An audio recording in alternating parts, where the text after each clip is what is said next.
tassa bhagavato arahato samma sambuddhassa. Namo tassa bhagavato arahato samma sambuddhassa. Namo tassa bhagavato arahato samma sambuddhassa.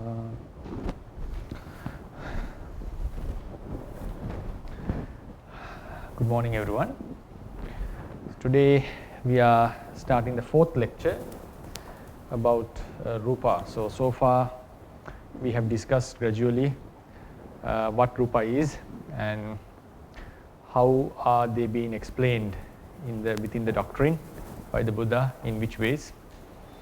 And then we also discussed why it is the ultimate reality, why it should be known as a Paramattha Dhamma.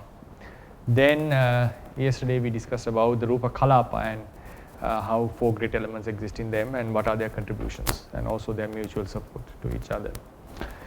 And today we are going to focus on derived matter, that is called not the great Mahabhutas, the matter that are produced or we can call as outcomes of these four great matters. There are four great elements, the Patavi, Apo, Tejo and Vayo, are the very basic qualities in the physical world. None of the matter or any substance can appear without these four, and even without any single great element, the Rupa cannot exist. The substantial nature, the extended nature would not come into existence if any of these are missing. So today we will focus on derived matter, the matter that comes up or arises as an outcome of the gathering of four great matter, and also their existence within a kalapa and their contribution. Also then we shall summarize or refocus on the extended nature and the substantial nature of a kalapa, and then we also would like to discuss that the fact that a kalapa, a Rupa Kalapa, is not an ultimate reality. It's a gathering of ultimate realities. There is no one thing called kalapa, it's just a gathering of Rupa. So this will be our focus. So today I think you got a new handout. We would discuss from 1.22 to 1.33. So when you rewatch the videos, that would be easy for you to follow the handouts. So lecture number 4, the numbers would be 1.22 to 1.33. So this will be our focus in the handouts. In the lecture number 4, lecture number 3, we had lecture number 3, we did 1.9 till 1.21, right?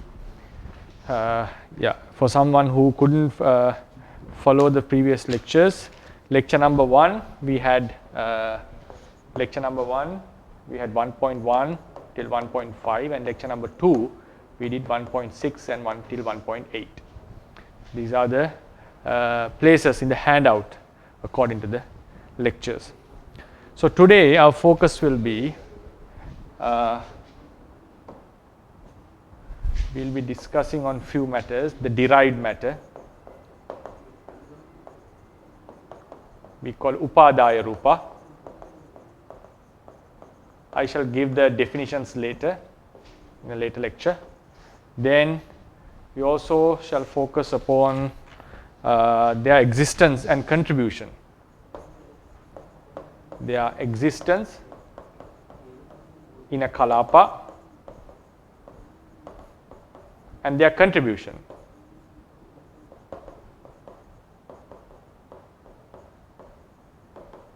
To the kalapa. Then we shall also recapture the extended nature, extended and substantial nature of kalapa. Then why kalapa is not a paramattha.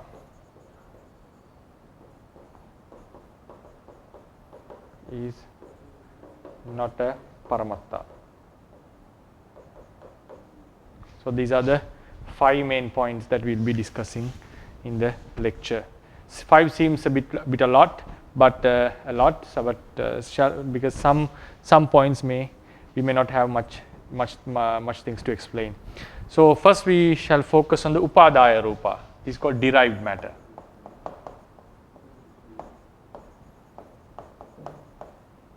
The Pali term will be upadaya. Sometimes upada, upadaya, rupa.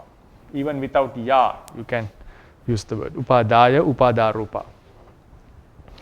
So as we discussed so far, when the each and every kalapa is a gathering of 4 great elements. So without the 4 great elements, the kalapa, the idea of kalapa, the manifestation of kalapa would not happen. Even at the absence of one single great element, the rupa would not be stable. Patavi gives the substantial quality, and all it becomes the base for the remaining 3 rupas to act upon. Tejo strengthens them by making them to function properly, supporting them. Apo doesn't let them to get distracted or scattered in the space. Vayu doesn't let them to contract into one single focal point. But according to the Theravada tradition, when these 4 great elements come together, when they arise together, there happen to be automatically, naturally, another 4 material qualities. They happen to occur due to the 4 great elements. So therefore, we normally say they are greatly depending upon the 4 great elements. So in Pali, we normally say Chatunnang Mahabhutanang Upadhaya Rupa. Chatunnam Mahabhutanang Upadhaya Rupa. So it's normally written in genitive case, but the meaning should be understood in accusative case. Chatunnang Mahabhutanam means Mahabhute Upadhaya. The matter that is depending upon the 4 great elements, not the matter of the 4 great elements. So if we say matter of 4 great elements, it becomes a sub-characteristic of the great elements. When we come to discuss about the 3 material qualities called Lahuta, Muduta, Kamanyata, which is the lightness, which is the softness and the adaptability of Rupa, the definition should be given in genitive case. They are the lightness of Mahabhuta, softness of Mahabhuta, adaptability of Mahabhuta. Therefore, they are not separate ultimate realities. They are sub-characteristics of the great elements. But when we come to the Upadhaya Rupas, like the Chakkupasada, Sotapasada, or the Vanna, Gandha, the color, smell, taste, and so forth, though the definition is given in genitive case in Pali, the meaning should be taken in the accusative case. That's how the commentaries explain it. The Buddha has given the word Chatunnam Mahabhutanam Upadhaya Rupa. But the meaning should not be taken as the derived matter of Mahabhuta, the matter that depends, the meaning that the definition should be the matter that depends upon Mahabhuta. So they have their own existence, but they greatly depend upon the 4 great elements. 4 great elements does not get the support from the Upadhaya Rupas in terms of being a dependence. The Oja Rupa does support the 4 great elements in animate bodies, but it never becomes a dependence. Dependence means becoming the very basic quality for other Rupas to exist. It's acting like a base. Normally the Patavi is the reality which acts like a base, but when it comes to, when we are explaining about the dependence, we also can say in one way that all the 4 great elements are depending upon each other. They are acting like a base. Why is that? Because without them, they cannot, even without one single reality, they cannot exist. So Upadhaya Rupa means they are not a sub-quality or a sub-characteristic of the 4 great elements. They are the matter that greatly depend on the 4 great elements. So whenever the 4 great elements come together, these derived matter happens to occur. But it is mentioned in the tradition that in each and every Rupa Kalapa, each and every material cluster, 4 derived matter happens to occur. 4 derived matter. What are these 4? They are called Vanna. Vanna is color. Then we have Gandha. Gandha is odor or smell. Then number 3 is Rasa, is taste. Then we have Oja, nutriment.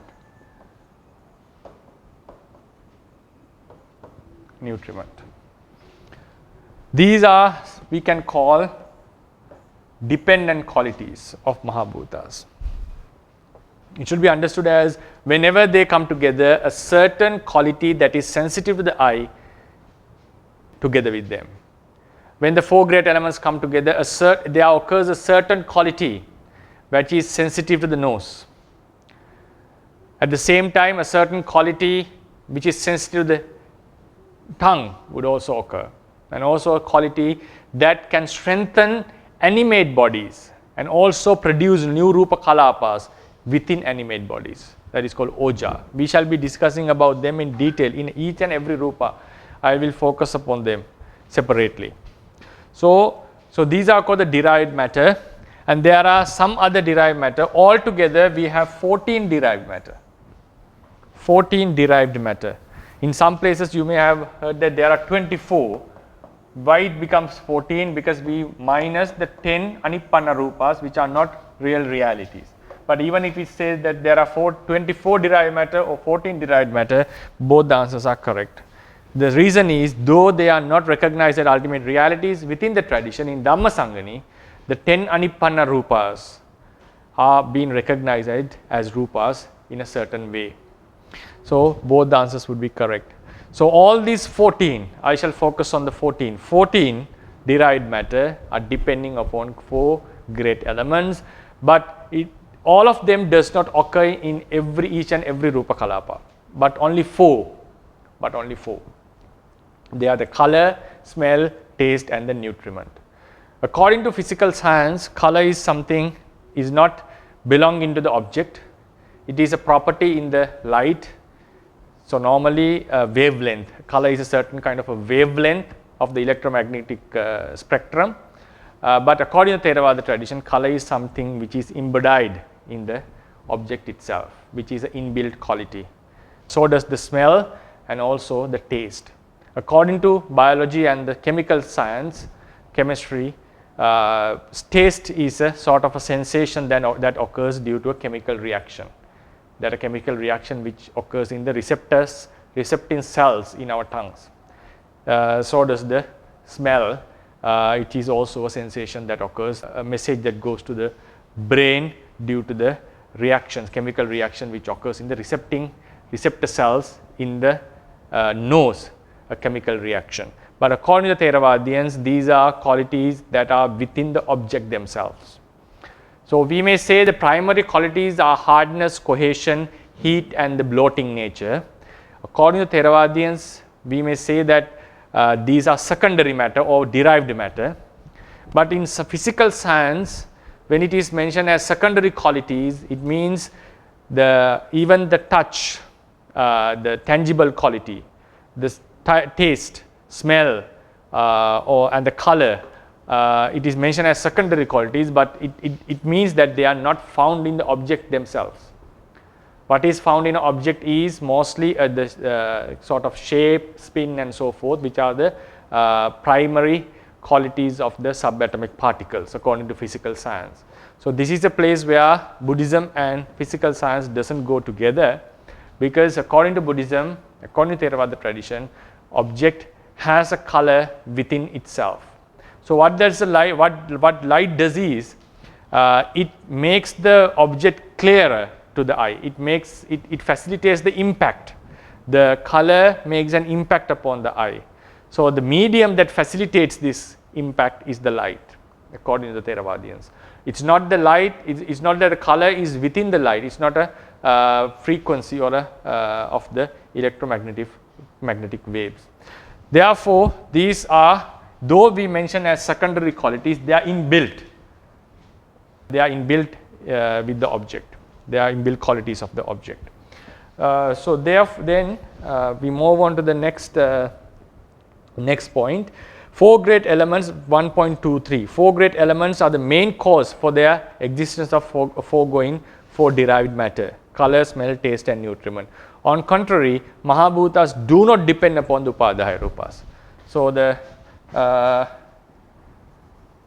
connection comes as great elements, Mahabhuta, primary matter, supports the derived matter, Upadaya Rupa.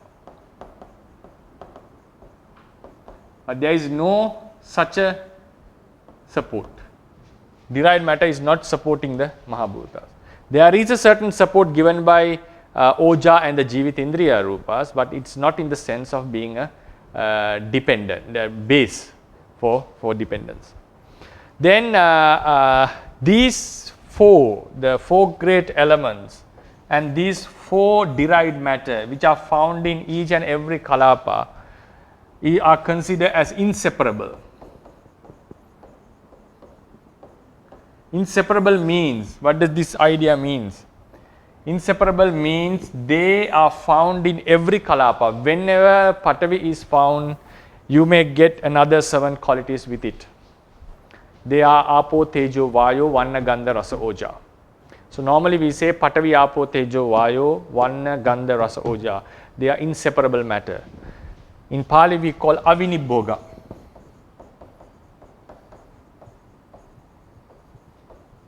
Avinibhoga means they are not separable. The other matter are separable. Vinibhoga. It doesn't mean that a certain matter in Rupa Kalapa can be separated from each other. No. What does it mean? This Avinibhoga means whenever a Rupa arises in whatever Kalapa, these 8 would occur. It is not that a Kalapa would miss any of these qualities.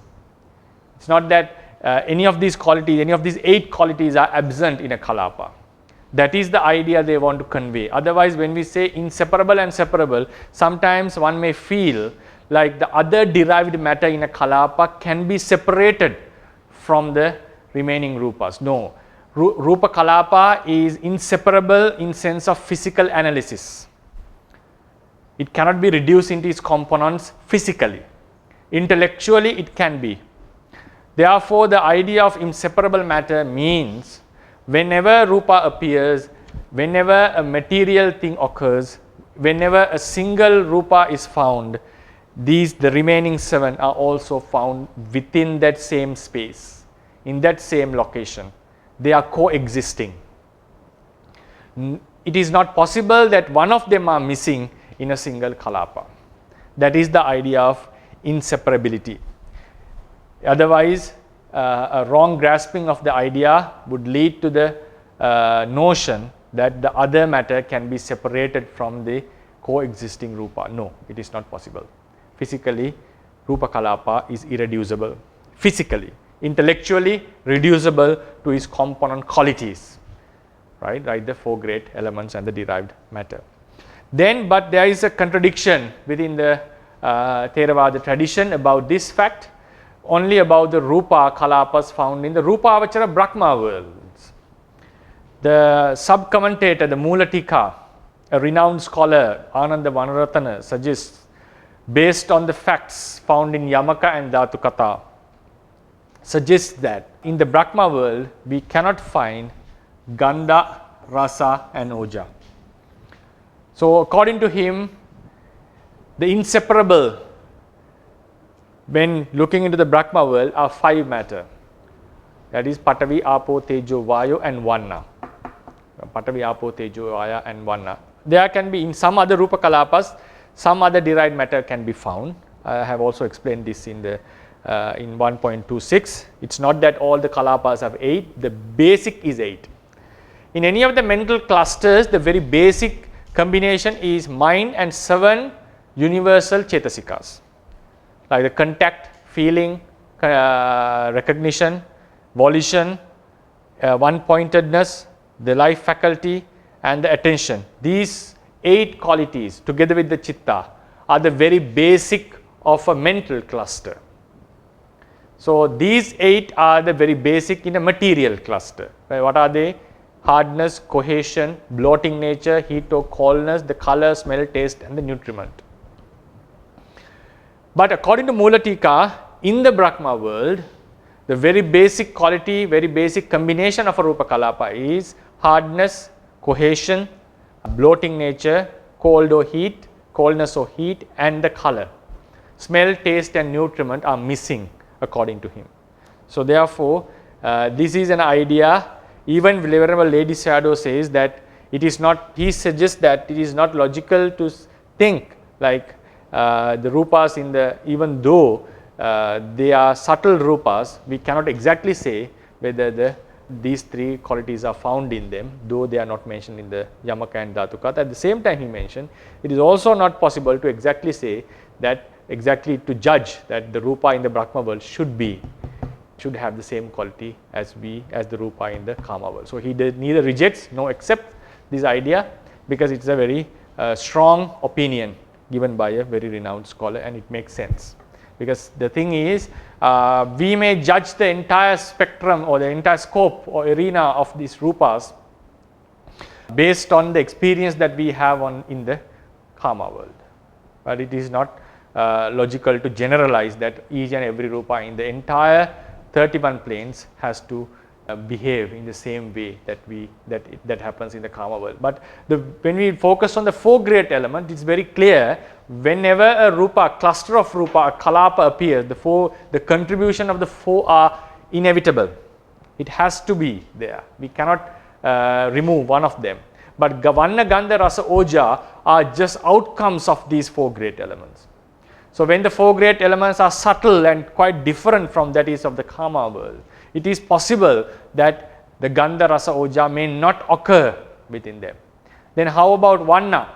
So as it is mentioned that the Vehapala Brahmas could see each other, so due to that, the existence of Vanna has been verified within the literature of the tradition.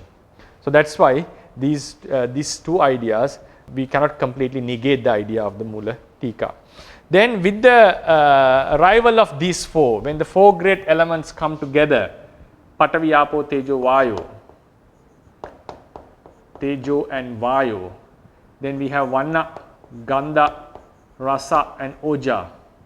So when 8 are found, now what happens? The Rupa Kalapa gets some extra attributes. So without the derived matter, how do we explain the Rupa Kalapa? It is a substantial thing that takes a volume in the space. That's what we have been explaining in the previous lecture many times. It is a substance that consumes a certain volume in the space. But with the arrival of these 4 derived matter, we have to explain, we can extend our explanation of the Rupa Kalapa. So that's what I have given in the 1.25. Rupa Kalapa is a substance that has a color, smell, taste and capable in producing new Rupa Kalapas in animate bodies and strengthening them. That is, these are the functions or the qualities of the 4 derived matter. That substance is something which is hard because it doesn't let another Kalapa to go through it. It has a specific shape and a volume, and also it is being heated or cooled by an element within it. So that is a function of Tejo. Why the Rupa Kalapa gets a certain shape and a volume? Because of Vayu and Apo, right? So when all these, when all the 8 qualities are found, I shall be focusing on this aspect in the next week, in the next lecture on Saturday. We have to think about a Kalapa, which is a substance, which has a certain shape, which has an exact volume, and also which is being heated or cooled by a quality which is within it, that is the effect of Tejo, and also which can be seen, which has a color. It doesn't mean that each and every Kalapa can be seen by human eye, but it has that quality of can be seen, because the Vanna, the color is found, and which also has a smell, which also has a taste, and which has the capability in producing rupas, new rupas, after it has entered into an animate body, and also strengthening the body. So this is the very basic explanation of the basic quality of any Rupa Kalapa. So now what happens, sometimes the number of derived matter may increase. Some Kalapas may have a sensitivity, like the eye sensitivity can be found, a life faculty can be found. So this number could increase. The very basic level of a Kalapa is 8, but some may have 9 rupas, some may have 10 rupas, 11, 12 and even 13 rupas can be found in certain Rupa Kalapa. So the number may differ with the number of derived matter, but in each and every Kalapa, according to the Theravada, these 4 great elements are must, and all these 4 derived matter, Vanna, Gandha, Rasa, Oja, are must if we just doesn't focus on the idea of the Mula Tika about the Rupa Kalapa in Brahma worlds. So these are the derived matter. Then we come into the contribution of Vanna, Gandha, Rasa, Oja for a Rupa Kalapa. So before we coming into the contribution, we shall explain, the contribution of to the Kalapa. And so out of the four, Varna, Gandha, Rasa, Oja, right? These four derived matter. So there are some other derived matter. There are among the matter only two, Oja and Jivitindriya.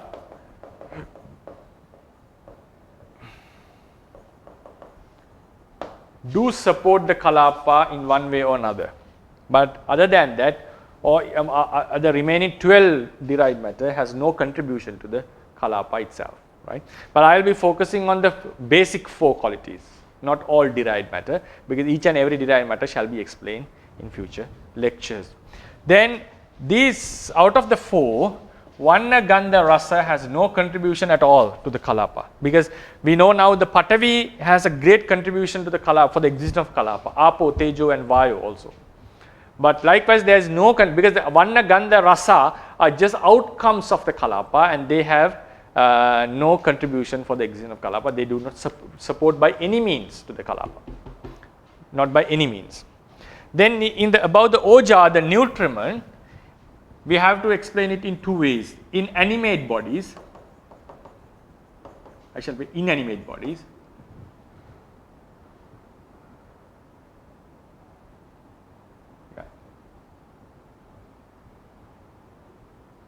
inanimate and animate. Animate means the living animals. Inanimate means non-living. Even trees are considered inanimate according to Theravada. So Oja in inanimate bodies doesn't have any contribution to the Kalapa in which it is found, and also to the other rupas in other Kalapas. Even in the tree, according to the Theravadians, tree doesn't get the nutriment support. Then one can ask the question, what are the nutriments for a tree? So when we say nutriment in English, when it is been rendered into Theravada tradition, we have two meanings.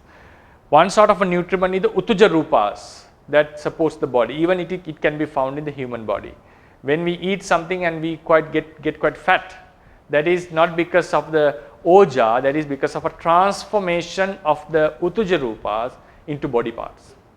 Even scientifically we can say, when we consume some food, the subatomic particles in that food get transformed into body cells. That's how the mass increases. So therefore the food, the Utuja Rupas, the food produced by heat and cold, producing by heat and cold means each and every Rupa according to Theravada tradition is the production of Tejo in the outside world. So when we eat certain food, that food particles or the Rupa Kalapas transforms into different, and they get arranged in different ways and they become parts of the body. So that is the first type of nutriment. The second type of nutriment is the Oja, this specific Rupa, which strengthens the body in two ways, directly supporting the entire body and by producing Aharaja Rupa. We shall discuss this when we come to explain about the Oja Rupa separately. We shall discuss this in detail. Therefore, in inanimate bodies, there is no contribution given by Oja, but in animate bodies, we do have two types of contributions. So the Oja Rupa in a specific Kalapa would strengthen the remaining Rupas of the Kalapa, So if this is the Kalapa, Oja is found here, the remaining 7. So Oja strengthens the 7. It is not a strengthening, it is different to the strengthening given by Tejo. We shall also focus on this point. How do we understand these differences in one lecture? I am not able to clearly mention what are the clear-cut differences, but that difference given by Oja is quite different from the support given by Tejo, and also the support given by Jivitindriya is different from both the supports. So Oja in a certain Kalapa supports the remaining 7, and also the Oja in a specific Kalapa supports the entire Kalapas, all the Rupas in other Kalapas. For example, if you have 8 here or 9 here, whatever number of Rupa, this Oja supports all the rupas in other kalapas in an animate body. So these are the two differences. Oja cannot support itself. A reality can never support itself according to the Theravadiyas. So Oja in a certain specific kalapa supports the remaining 7 in that kalapa, and also it supports all the rupas in other kalapas in an animate body. This is all found in animate bodies, not in inanimate bodies. So these are the two supports given by Oja, and also it can produce new rupa kalapas. There is another support, we can also add that Oja in a specific kalapa could produce new kalapas, we call aharaja rupas, right? But the support has to be, because these are production of new rupa kalapas, even we can consider as a support. But anyway, so this is how the support and the existence of all derived matter should be explained.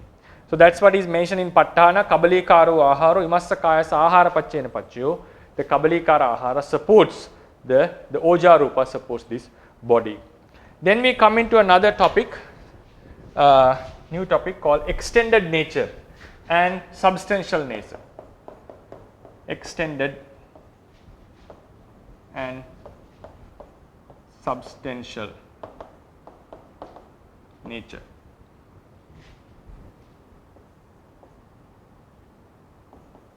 Natures of a kalapa.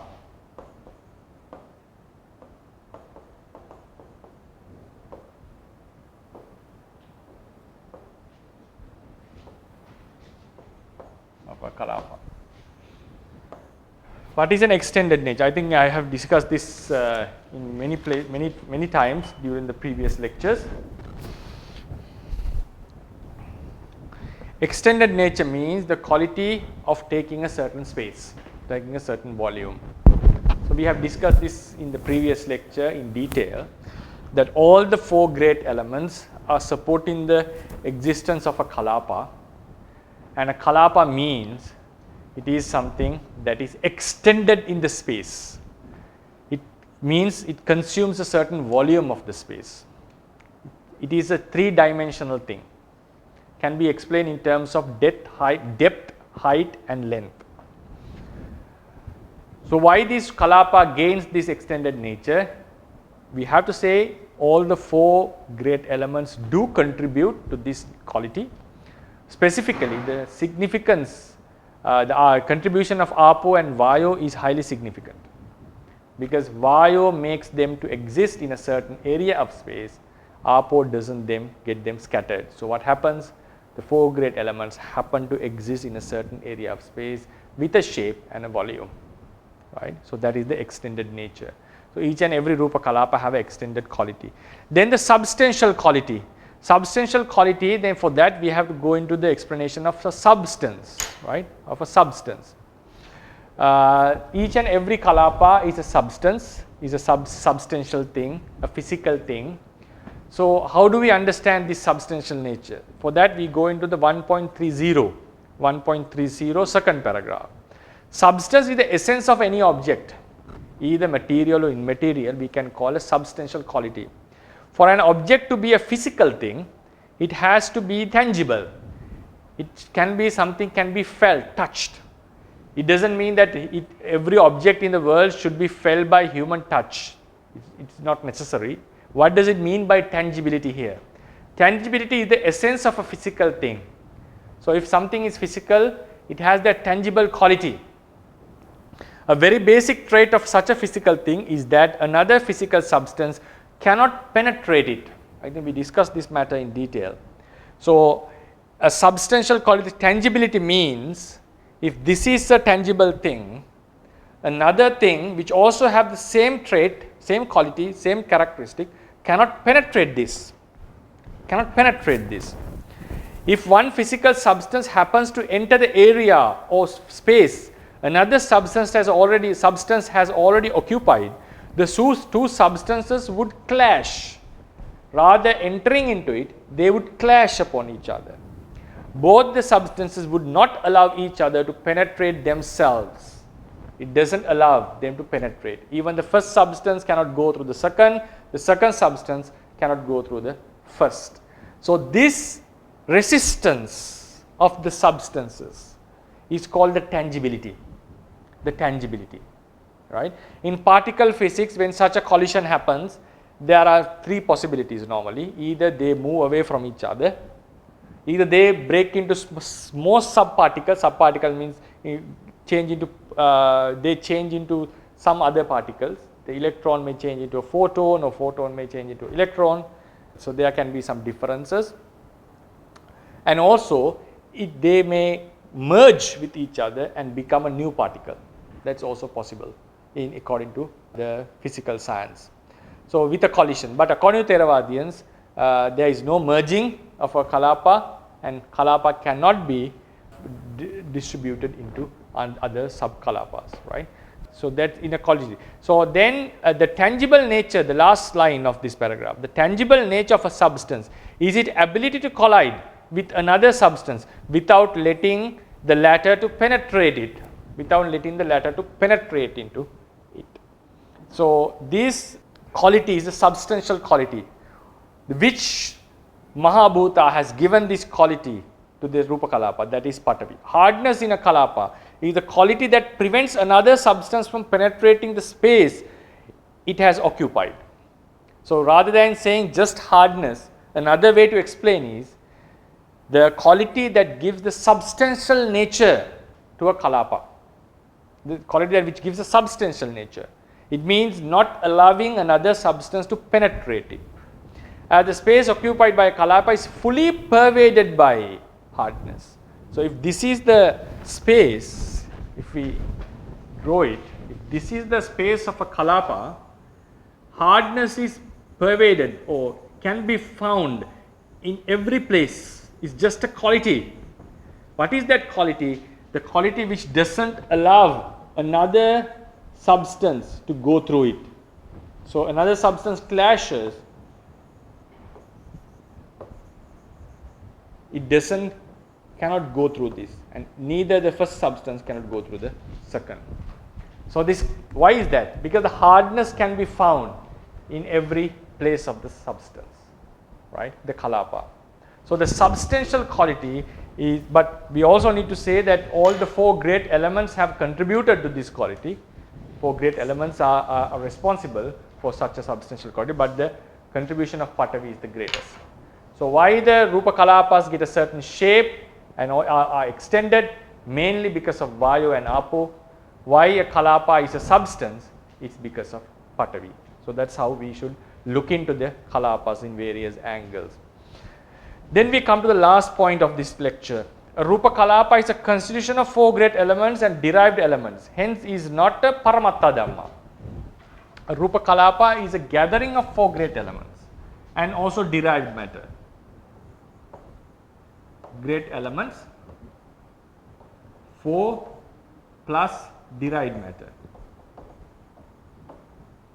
So here we may take it as 4 for the easiness, right?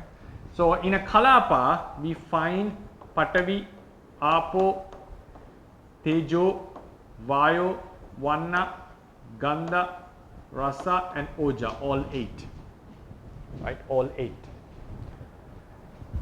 These 8 cannot be a single reality. It's a very basic fundamental of the ultimacy in Theravada tradition.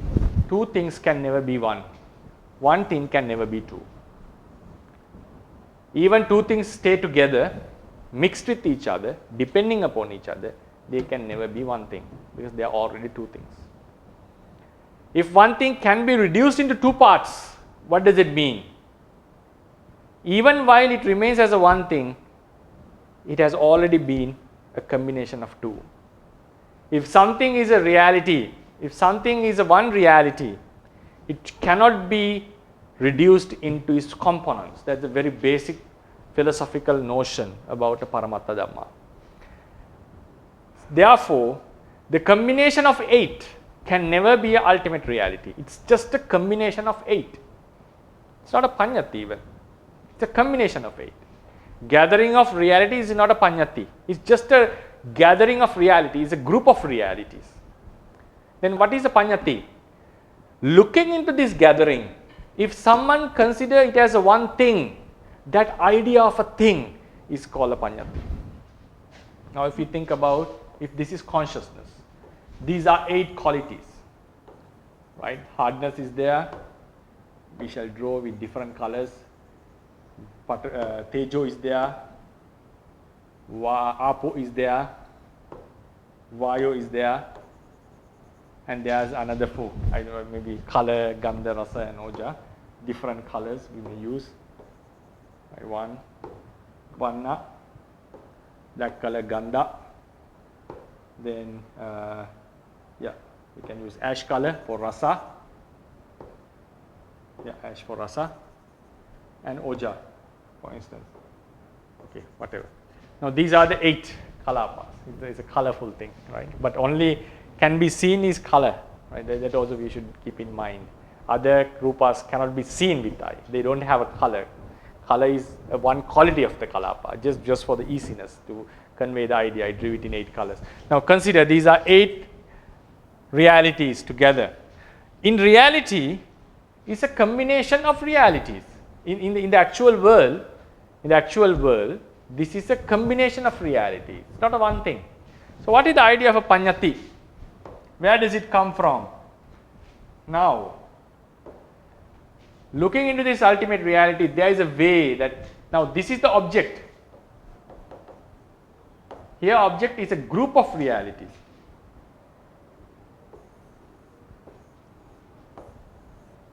Object is a group of realities.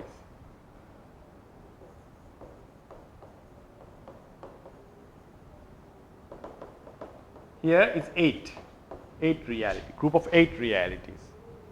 Now what happens? This, looking into this reality, the mind takes it as a one substance. Mind is unable to distinguish them.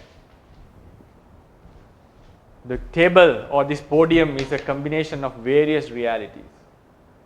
But our mind takes it as a one thing. Mind takes it as a one thing. So likewise, looking into a kalapa, thinking about a kalapa, not even looking, thinking about a kalapa, we may consider as a one thing. This idea of a one substance, one is very important here. As a one substance, a thing, this idea is the Panyati. In the actual world, what exists is a combination of reality. So if one wants to say what is a kalapa, kalapa is not a Panyati. Kalapa is a combination of the 8 realities. Whatever number it there is, 8 or 9, 10, whatever. So what is the idea of a kalapa?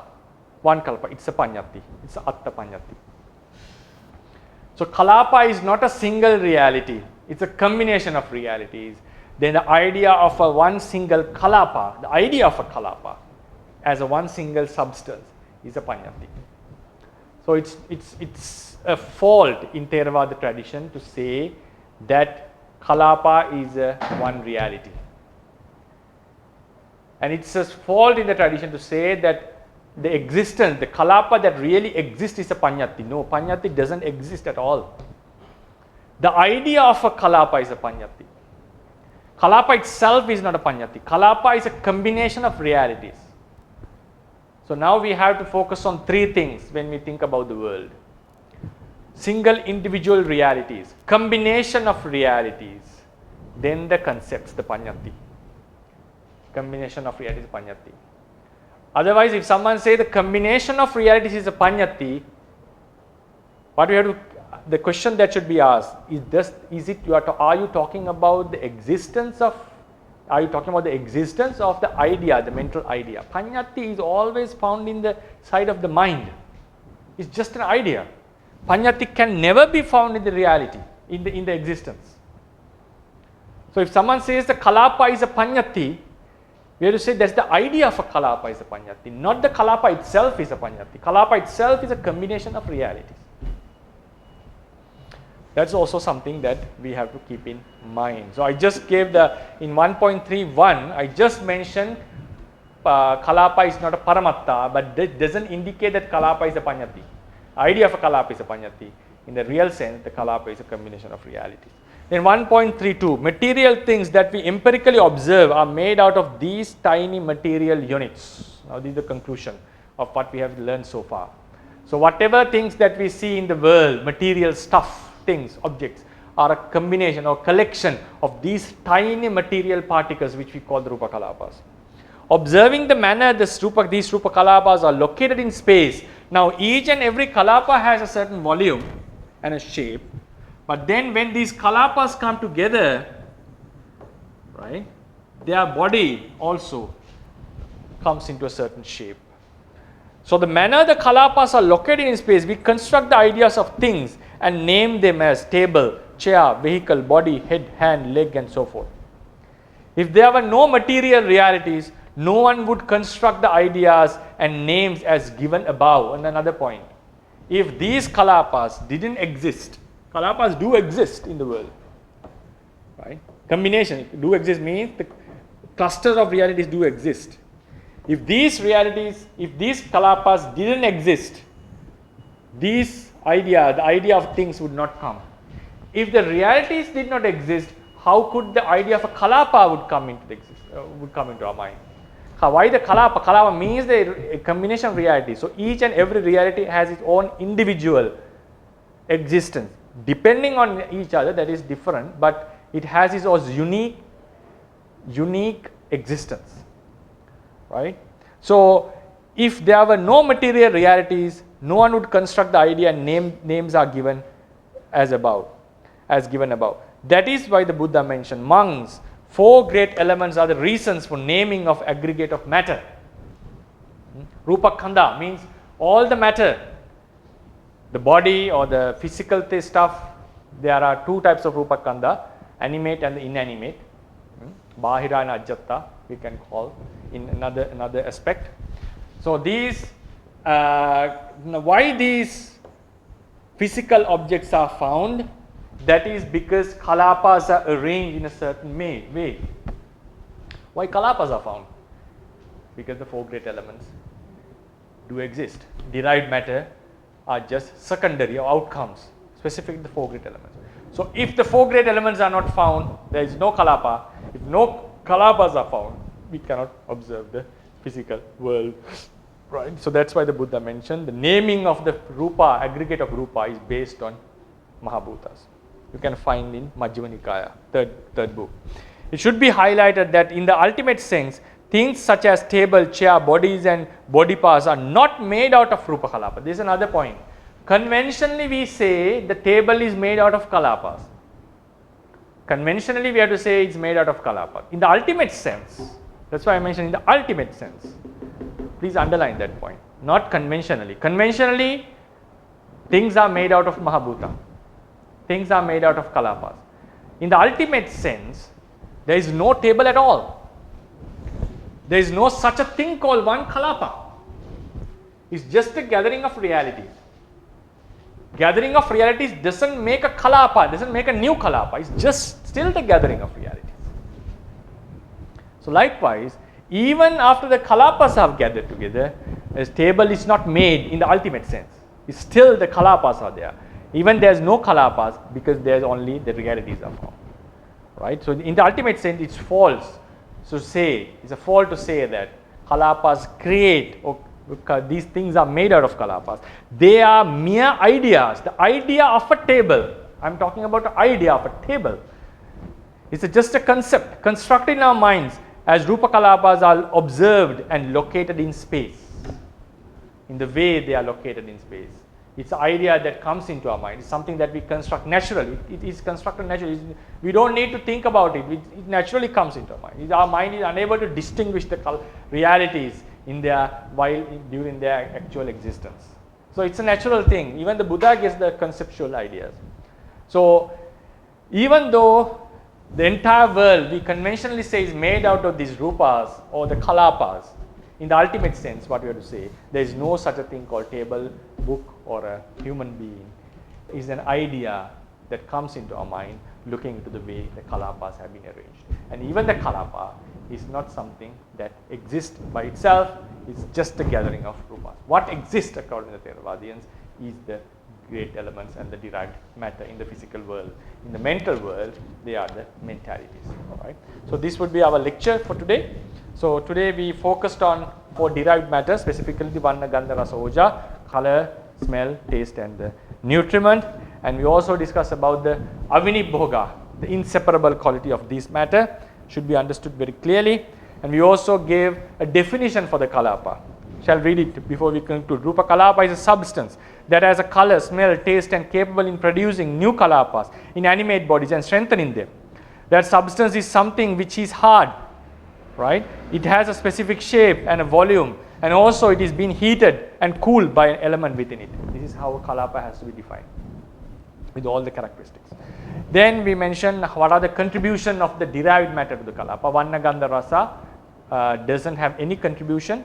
Oja in inanimate bodies doesn't contribute the rupas in that body, but when it comes into an animate body, it is capable of supporting the remaining rupas of in the kalapa where it exists, and also all the other rupas in other kalapas in that specific body. Then the extended nature of kalapas we discussed. Extended nature. Normally a kalapa gets an extended nature due to Apo and Vayu specifically, but all the four great elements contribute to that. And the substantial nature, the nature that doesn't allowing, the nature of not allowing another substance to go through it is specifically given to it by Patavi, but all the Mahabhutas have a contribution for that. And then why kalapa is not a reality, and why kalapa is not a panyati even, right? So that idea was, we also elaborated on that idea.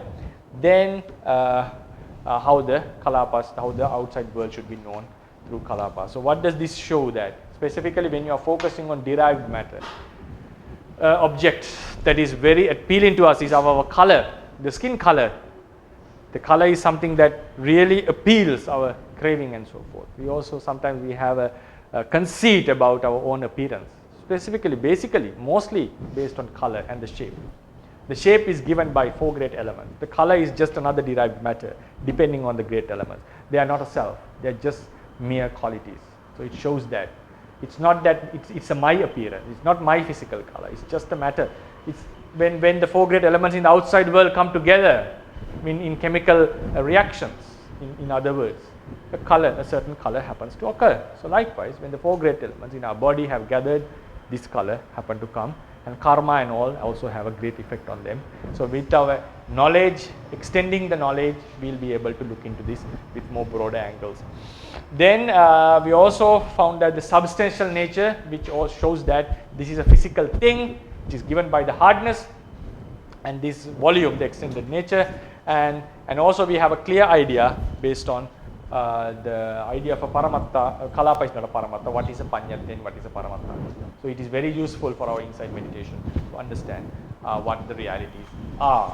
So this all shows that our existence, our life is a combination of realities which are non-self, and when we gain this understanding deeper and deeper, we may get rid of the self view. So I will conclude the lecture and open the forum for the Q&A session.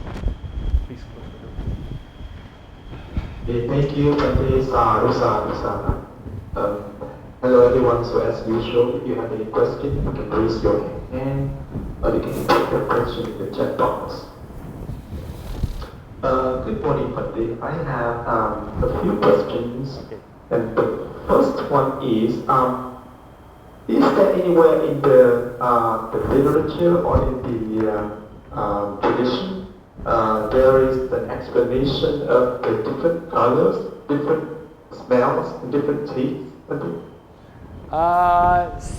There is one Sri Lankan Mahatera, the Chandavimala Mahatera, suggests that the variety of colors and smell is basically because due to the different combinations of the four great elements. That is the very basic reason.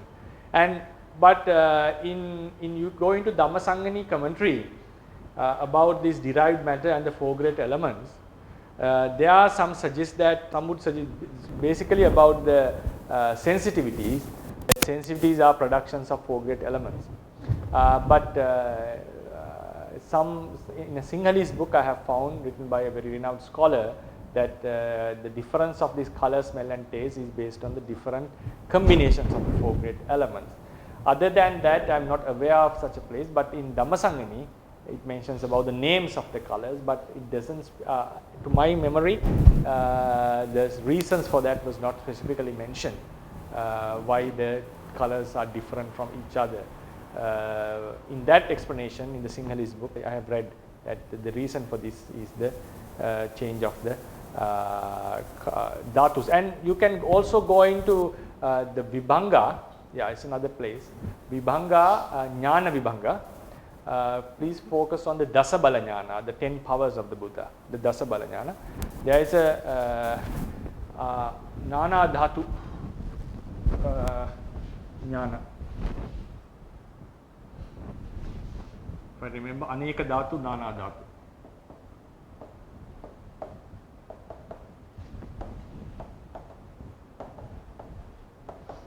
So either maybe it's Nana Dhatu or Aneka Dhatu Nana, I exactly cannot recall it, about this wisdom.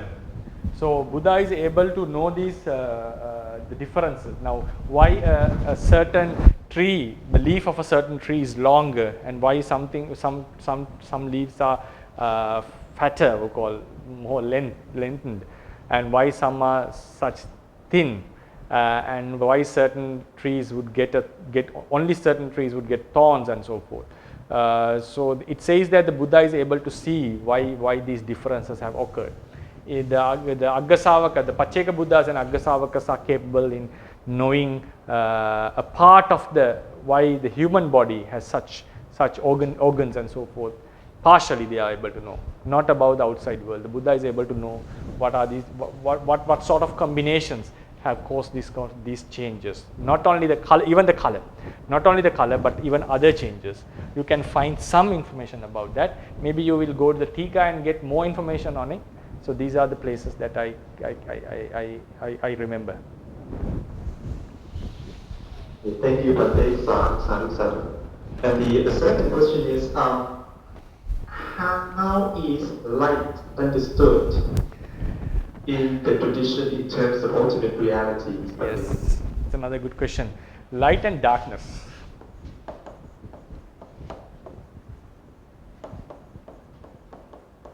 There's a huge debate on this between Theravadians.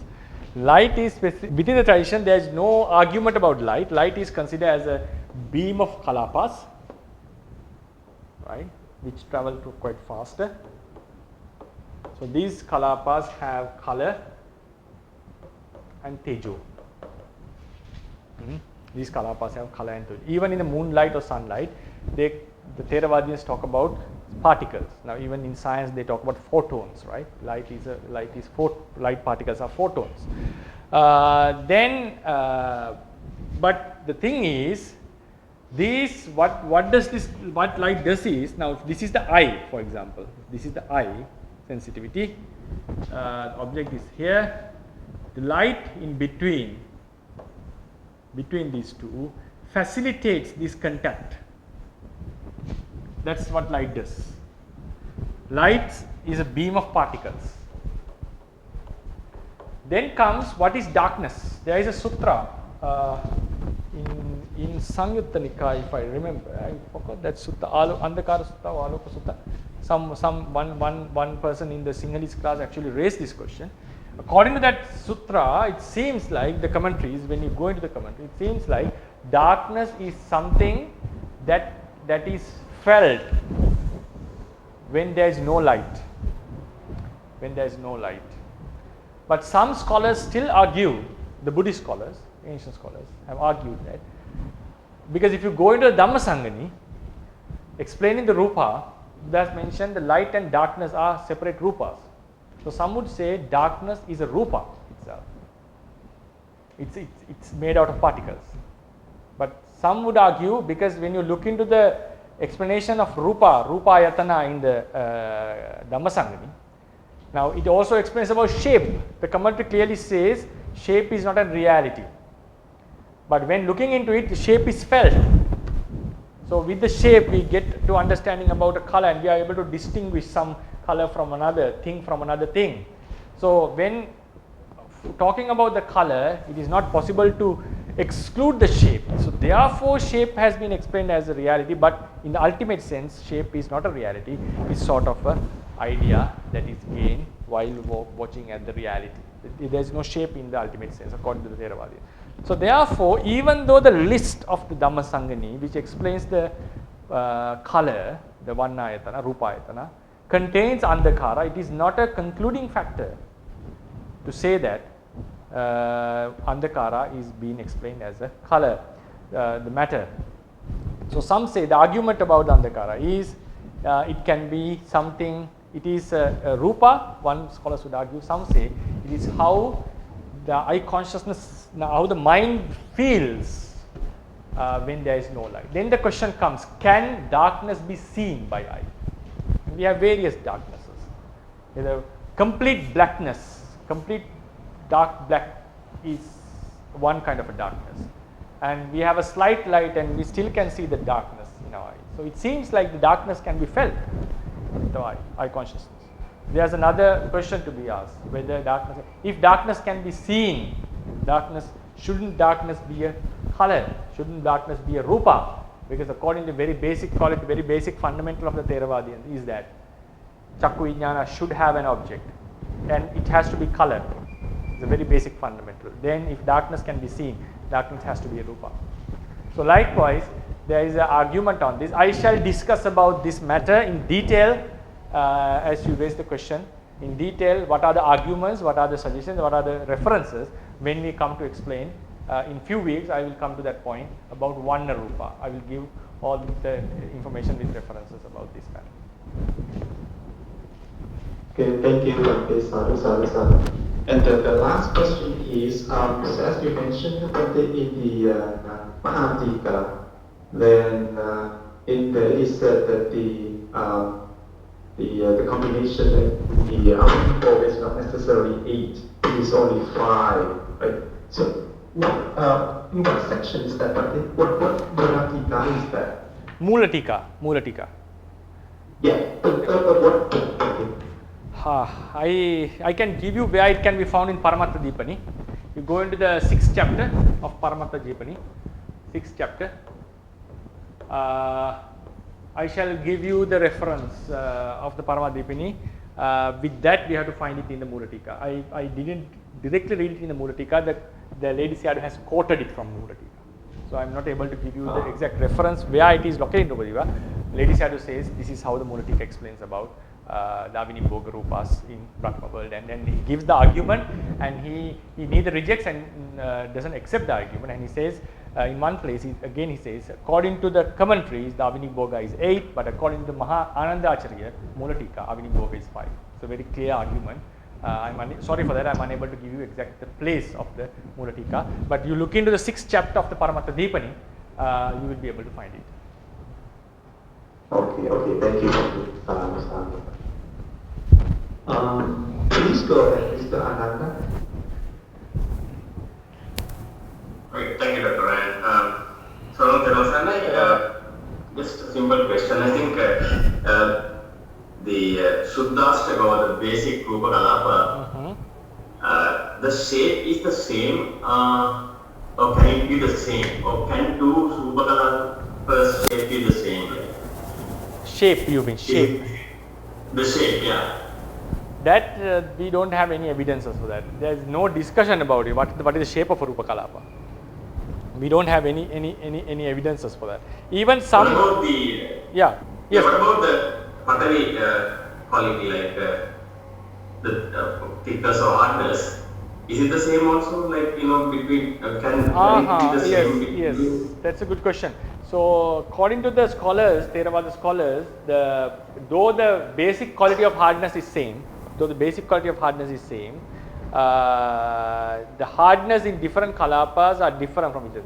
The simile was given, thinking about the walking, the going, the action of going, the motion. Some may go straight forward, some may go backwards, some may go with one foot, some may go jumping, right?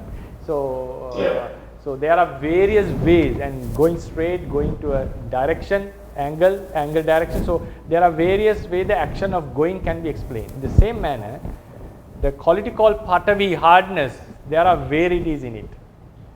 And also that quantity, the level of quantitative differences are there. Some kalapas may have much hardness or some less hardness. And also we have to explain about the sarira, which will come in the discussion will open in the next week when we talk about the rupa sarira and how the hardness has to be explained not only in a single kalapa but in an entire body of rupas. So in that sense, Patavi is different. Not in terms of its basic quality of hardness, but there are slight differences in there. Shape, the size should be surely different. That's obvious. It's obvious. It seems like obvious fact, but nothing is mentioned about the shape of a kalapa in the Theravada text. So the basic rupa kalapa cannot be broken also, right? Yes, physically cannot be broken. Yeah. Yeah. So the penetration, the question of penetration can happen only when there are rupa kalapas together, like clusters, not through basic rupa kalapa. You mean meditation, right? Penetration I'm talking about. Okay. Like a hard matter can penetrate water, for example.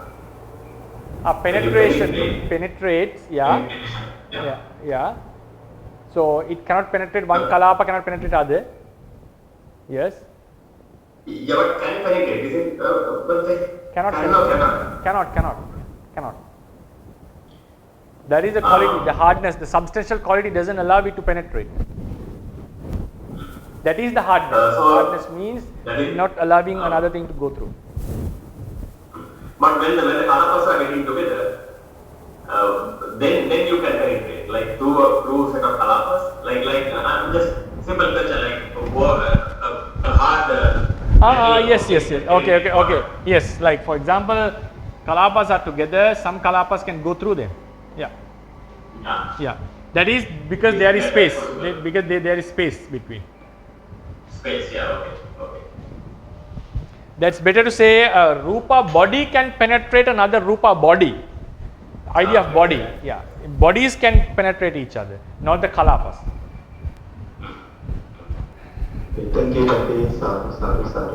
The next question is it correct to say that the kalapa is the smallest substance we can analyze? We cannot quantify any further how much Patavi, etc. is one kalapa, right? Yeah, we may not be able to say that. But quantitatively, more Patavi and less Patavi, there is such explanation. But I think these kind of questions we shall discuss after we finish the topic of Rupa Sarira and Santana. Because after having brought the topic of Rupa Sarira and Santana, I shall again go into the 4 great elements and explain how 4 great elements exist in a Sarira, a body of Rupa, and a Santana of Rupa. Then we can have a better discussion on this, because we only just focus on the 4 great elements in a kalapa, how they are acting in a body as a unit. After we have discussed that, we shall talk about this. So it's for a short answer, quantitatively normally say the objects have different amounts of Patavi and so forth, but it is unable to explain.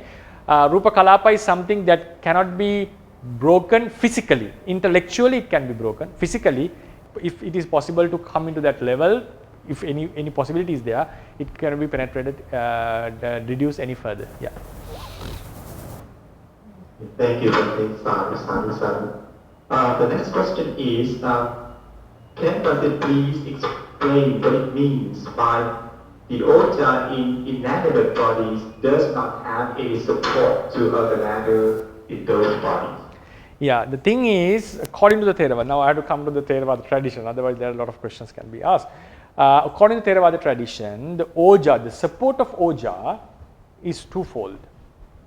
It directly supports, strengthens the remaining rupa, strengthening the remaining rupa, and it produces some matter called oja, aharaja rupa. The function of aharaja rupa is also to support the body. So the oja supports the body, strengthens the body in which it is found in 2 ways, by direct support and through producing aharaja rupa. So this support, when this support is gained, we feel like we gain some strength. That is a different feeling, the sensation that we feel or we experience after being hungry for some time and having had some good food, we feel energetic.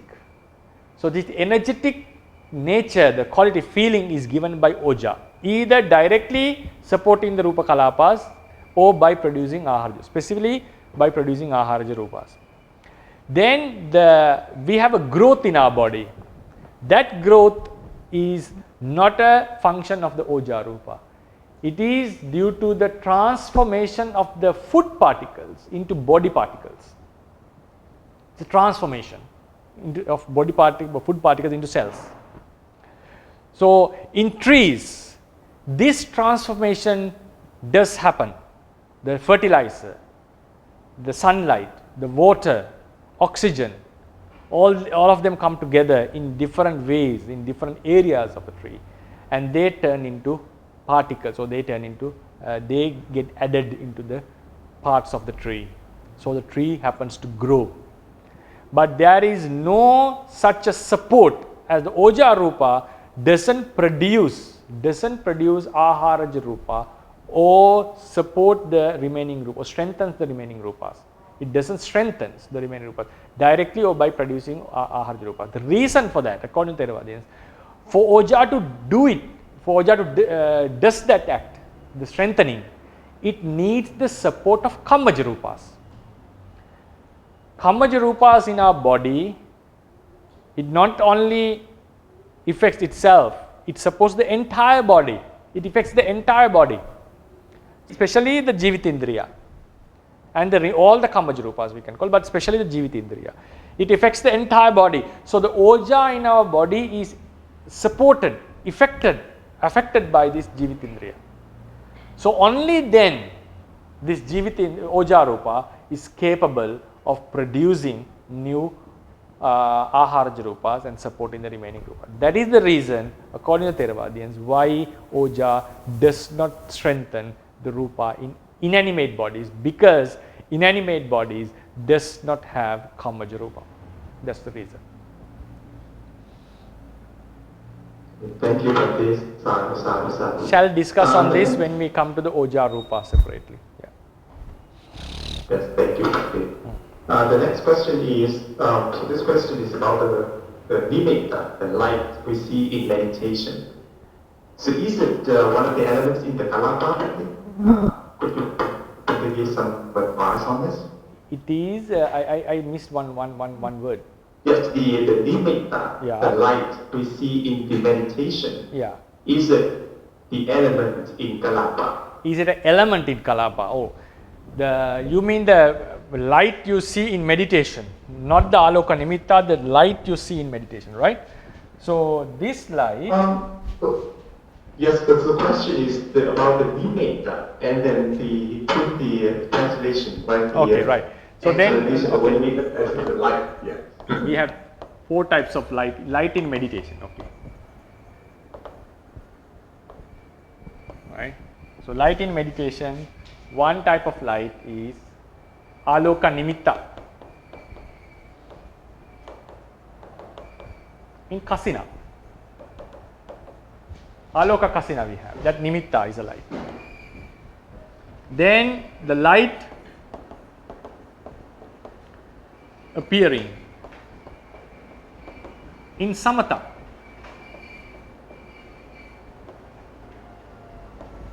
It's another type of a light.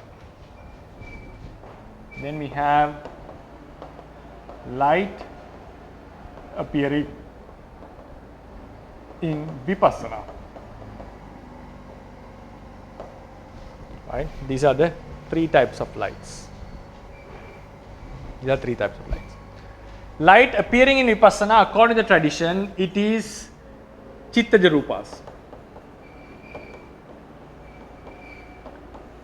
This is the light normally which occurs at the Udayabbaya Jnana. Some get misjudged themselves as they have attained when this light appears. This light, it is said that this appears not onto all vipassana yogis, especially for the ones who have jhanas. This also should be mentioned. Otherwise, some yogis would get discouraged that they don't have such a light. With that light, you are able to see things beyond our human observation, the scope of our eyes. Even far away objects can be seen. It's like a abhinya, it's like abhinya, but it says that it is something due to the brightness or the purity of the vipassana chitta, the chittaja rupas produced in our body. Whenever they go out, they become uttuja rupas. Within the body chitta rupa, it's a matter produced by the consciousness. It's a pure matter. When that light is spread, it spreads automatically. For some, it just lights the area he or she is sitting. For some, maybe the entire room, entire monastery. It says that the Buddha had a light which pervaded to the entire 10,000 world cycles. And it cannot be seen by others. It is something that is felt by the yogi, seen by the yogi itself. Then with what consciousness does the rupas are seen? Some say it is with chakku viññāna, some say mano viññāna. It seems like mano viññāna because it's even far away objects can be seen like a dibba chakku, right? Even Mahasi Sayadaw doesn't give a concluding remarks on this. He said, you watch by yourself and decide whether it's chakku viññāna or mano viññāna. Anyway, so then the light appearing in samatha is like something when our minds are brighter, a certain kind of a light appears in us. It is a sort of, to my understanding, this is my opinion, I don't have any reference to this, but what I feel is it's a sort of appearance that comes, that's how the mind is felt, like a brightness is there. It's the purity of the mind. It's not a rupa that is produced by the chitta. It's how the mind sees. Like when even in the vipassana meditation, when you keep on doing vipassana for a longer period, the mind appears to be something very bright. When an unwholesome consciousness appears, it appears to be as dark. These are just how they are felt to our mind. It doesn't mean that unwholesome qualities are dark or black or wholesome qualities are white.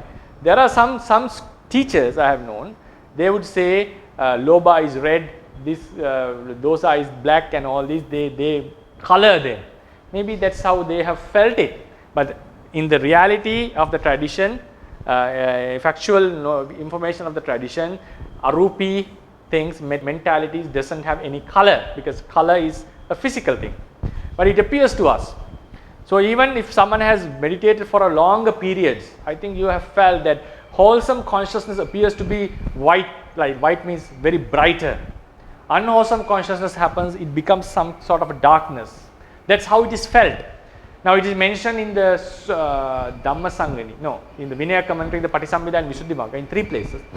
When a group of monks listened to the same sutra, same discourse, they said, one said, I felt it like the sea.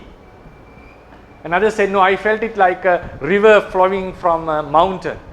The other one said, I felt it like a tree with thick bushes, thick leaves and filled with fruits and so forth, as a huge tree.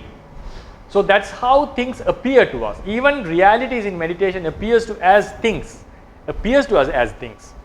It doesn't mean they are things. So the light that comes in samatha, what I feel is just an appearance, that how the mind is felt, the brightness. But the aloka nimitta in kasina, it's something different that you have to observe with the eye. Now a beam of light, we normally make it like this, a beam of light. Sorry, I have the habit of tracing by hand. Now this is the light. This is what we are supposed to focus at. Now if you draw it in yellow color, this is the beam of light, right? We are supposed to focus on this. We are not supposed to focus on the color of this light, not the heat of this light. This shape as a one thing.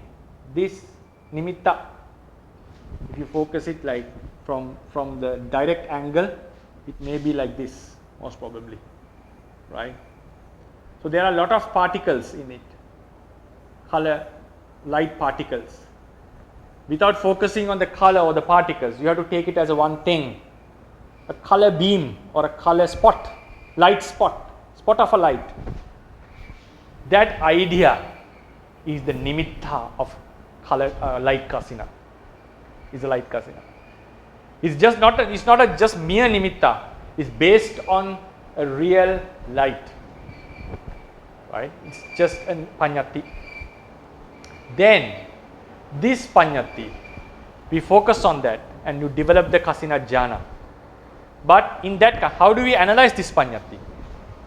This is the idea of a circle of a light beam of a light, or a spot of a light.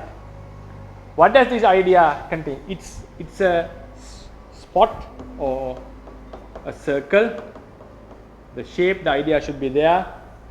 The light, color. When light means particles, kalapa. We should know that there are kalapas and the color is there. We are not supposed to focus only at color. We are not supposed to focus only at light, kalapas, particles. We are not supposed to focus only at the shape. We are supposed to focus at the shape which is filled with light kalapas and which has a bright color. So it's a, someone can say it's a combination of, shape is a panyati, right? Idea of a shape. So shape, color, kalapas are gathering of realities. Color is a reality. So it's a combination, but the main attention is given to the idea of a circle of light. So it's a panyati object in the end. It's a panyati object. But you cannot give up the ultimate quality in there. It's all clearly mentioned in the Patavi Kasina. Without giving up the color, without giving up that substantial hard quality, focus on the circle of a hard thing. So when we say a hard thing, you cannot avoid the ultimate quality in it. That's why it's normally we say there is no something called only panyati. Panyati is always related with the paramatta. This discussion has to be elaborated with regard to the absence. The abhava panyati is something else that we have to deal differently. On all the other cases, panyati is how we take an object, how the one paramatta dhammas are felt as a one object normally. So in this case, we are giving focus at the shape, not only at the shape which is filled with light kalapas and which has a bright color. So this idea is the color kasina. So what happens? Even though it's a panyati object, you develop your meditation with that. It can have some ultimate functions. How do we know that? How do you prove it? When you go into abhiññāna, if someone wants to hear the sounds, the subtle sounds, or see the far away objects, what he has to spread is this nimitta of the color kasina. The area the color kasina is pervaded or spread is the area that you can observe the rupas with Dibba Chakku. The area where the color kasina is spread is the area that you can hear the subtle sounds. So this, even though is a panyati object, it facilitates the seeing of the Dibba Chakku and hearing of the Dibba Sota. So normally panyati is something that is a mere concept, but it shows that when it is developed into higher concentration, it's not the function is not only done with panyati. The greatest contribution for this seeing and hearing with divine eye and ear is given by the concentrated mind. That is the very basic reason. Because of our concentrated mind, we are able to see such things. Our mind is in a different state at that time, but with the help of this concept of nimitta. And that nimitta is not a mere concept, it's a combination of ultimate realities and this nimitta. So this is how I would explain light in meditation in three ways. So the light in vipassana, light in samatha, normal, the normal light that one would get in samatha meditation, and also the nimitta in aloka kasina, right? So these are the three ways that I would like to explain. Thank you, Bhante. Sadhu. Yeah. So before, just give me one more point. Like now, in this case, we give more focus on the nimitta, on the panyati aspect. This is a panyati. This is a gathering of realities. This is a reality, right? So we give more focus on panyati, and in the end, we say it's a panyati object. But think about the Buddhanusati meditation. Think about the Buddhanusati meditation. How do we contemplate Buddhanusati? So Bhagava itipi araham. So Bhagava itipi samma sambuddho. And go forward. Now think about what is the object of Buddhanusati. Arahang is the object. The blessed one is called Arahang in these manners. Even in this way. The blessed one is called Samma Sambuddha in this manner. So if you think about Arahang, it's focusing on the Puggala, on the person. Samma Sambuddho, nominative case singular. Not the quality of Samma Sambuddha. It's the Samma Sambuddha he being, the person we are focusing at. But with much attention, why he is called a Samma Sambuddha? Because he understood everything by himself without the help of another person. So that quality of Sabbanyutta Jnana and the quality of the nature of having that Arahatta Magga by himself, Sayambhu Jnana, these two qualities combined together, he is called Samma Sambuddha. Someone who has completely destroyed the defilements together with the vasana, the habitual impacts of the kilesas, is called Arahang. So due to that quality, he is called person called Arahang. Now in Buddhanusati, our object, for example, is the Buddha. Arahang, nominative case, Samma Sambuddho, Vijjacharana Sampanno, and so forth. We are talking about the person. But not only the person. We have more emphasis on its qualities.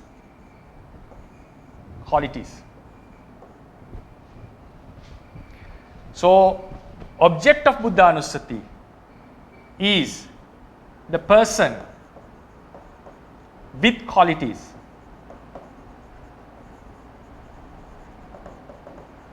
Person is a panyati. Qualities are realities. Person with qualities. What is most significant in this sentence? The main part is the person. It has to be a panyati, but with more emphasis to the qualities. But in the end, instead of in the kasina also, we had three parts of the object. We had to focus on the panyati, the shape, and the ultimate nature, gathering of realities. Even you can skip this, some may skip it. The color, right? It's better to have all three. But we gave more attention to this. Hence it was called a Panyati object. But in the Buddhanusati, we give much attention to the qualities. So in the end, it is mentioned in the tradition, Buddhanusati has the ultimate object. But if you look into the words, if you look into how the contemplation is done, it's a Panyati object. But as the more attention is given to the qualities, it is mentioned in Visuddhimagga, object of Buddhanusati is a Paramatta object. So it's another point that how to decide whether an object is Panyati or Paramatta is based on, because most of the objects are mixed objects. We cannot only focus on Panyati. It's difficult to only focus on Paramati. It's possible but difficult. Mostly is mixed with Panyati. But where our attention is directed is what matters to be called something a Panyati or Paramatta. Yeah. So that's just some extra information. Yeah. Thank you for this, Mr. We have 4 more questions on one hand. So the time is up, right? So we'll give the chance to the hand and leave the questions to the next week, Dr. Ryan. Yeah. Okay, thank you. Please go ahead, Senator. Okay, good morning, Sally. Okay, good morning, Sally. So when you answered Dr. Ryan's question regarding the light, you said this is just the different combination of the elements, right? Combination of? Elements, yeah, okay. So, but what we know is each Galabas, we have 4 elements. This is the basic, right? Mm-hmm. So what do you mean the different combination? It means the different percentage? Yes, it can be different percentage, different quality. That's why when Mr. Anand asked the question, is hardness same in all the realities? Quantitatively, the percentage can differ. That's one difference. So when we say the difference of 4 great elements in different kalapas, it's a very important question. difference of 4 great elements in Kalapas. There are 2 differences. One is the percentage,